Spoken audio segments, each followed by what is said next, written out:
It is today the 80th anniversary of the attack on Pearl Harbor, the Hawaiian shipping port by Japan, the event that brought America in 1941 into the Second World War, changed the course of history.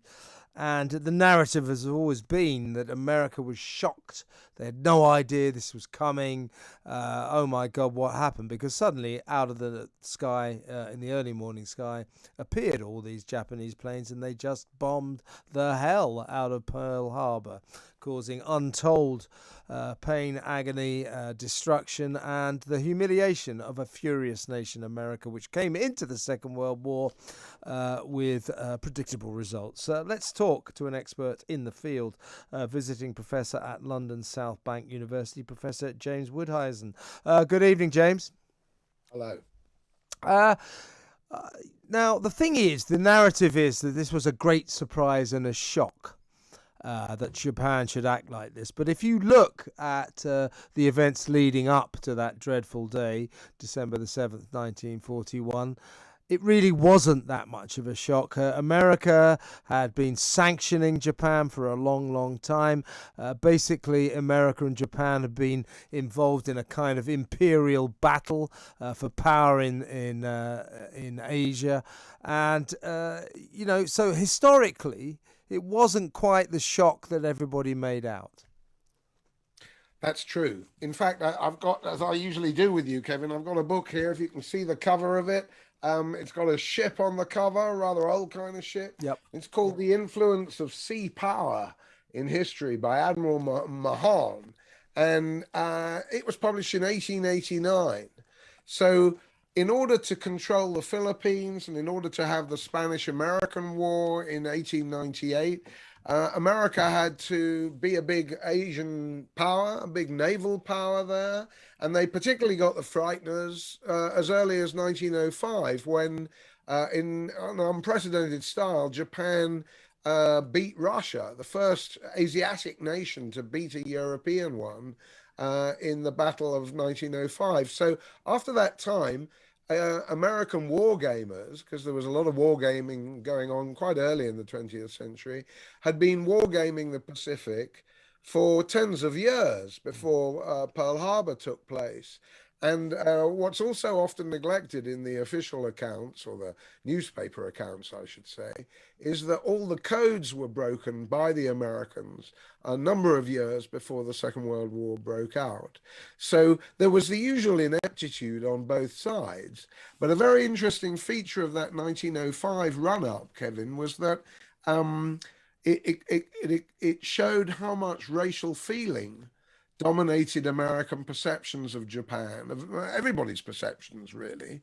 And that led them at Pearl Harbor to completely underestimate the innovatory powers of the Japanese, not just launched torpedoes, but also they kept complete silence in a whole formation of aircraft carriers, and everybody in America thought they were still in port because they communicated by flags. They had midget submarines. They completely bewildered the Americans because you could seriously read books in the 30s saying the Japanese would never be able to bomb anybody because of their slitty eyes. Yeah. So when we're talking about racism today, we can forget all about it compared with what was happening. Yeah, I mean, the politics of the day, not just against the Japanese, but generally among countries, were driven by sort of racial disgust, which Absolutely. Is something that's almost an alien concept to us these days. But you must remember those were different times. Just for historical accuracy, 2,403 Americans died in the attack. 68 of them were civilians. The 19 American Navy ships and 8 U.S. naval battleships were destroyed. So it was a hell of a hit. Now, before that, again leading to the notion that it wasn't quite the surprise that history has recorded it as, was the fact that Japan had been involved in almost an orgy of military activity, had it not, and therefore not quite unexpected that it shouldn't turn its fury against America that was sanctioning it at the time. But to be fair to Japan, they certainly caught America by the hop. They certainly blindsided them. Yeah, Japan occupied Korea from around 1905. It occupied what is now known as Taiwan. It had invaded Indochina in 1940, which upset the Americans a great deal. And therefore, it was already a power, above all in northern China, in Manchuria, as it was then called.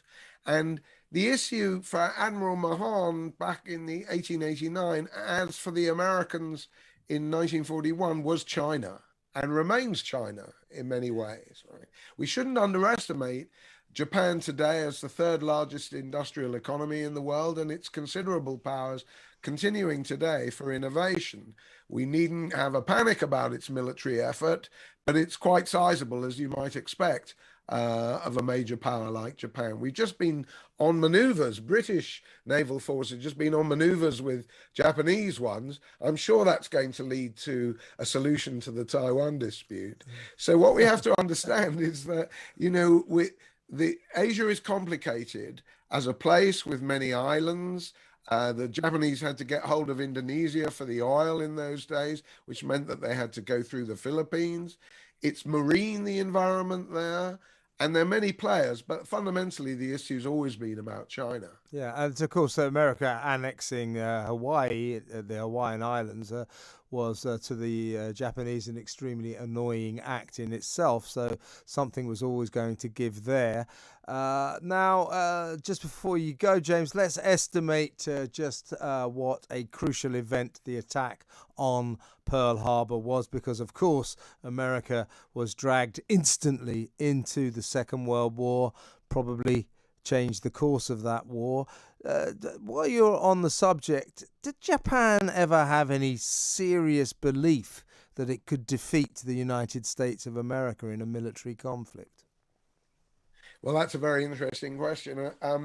Admiral Yamamoto, who was the architect of the attack, was trained at Harvard and could see all the reservations. He had them himself about such ultimately a foolhardy gesture. But Japan had no choice. The Indochina had meant the oil embargo. That meant Japan couldn't just go forward at all. You had the cult of the emperor, and the militarists had crushed the working class for many years in Japan, because war isn't just state to state, Kevin. It's also what goes on in the country. So there was no anti-war opposition like there is to nuclear weapons in Japan today. So for all of those reasons, the conflict was going to be extremely bloody, because Asian wars always are, Vietnam and all the rest of it, Hiroshima.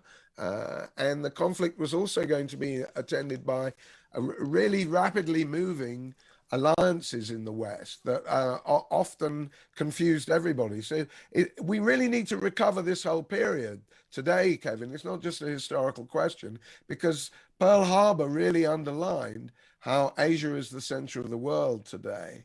Innovation comes out of Asia. China is the main event. Marine power is underestimated. We're nowhere, which I just have to laugh about, even in the historic British Navy. But we need to look out what's going on there very much. It's not just Biden and Putin, it's Xi Jinping and Taiwan and Biden. Yeah, fascinating stuff, James. I wish we had longer to talk about it, but always a pleasure to talk to you. Thank you very much. The 80th anniversary of Pearl Harbor there with Professor James Woudhuysen, visiting professor at London South Bank University.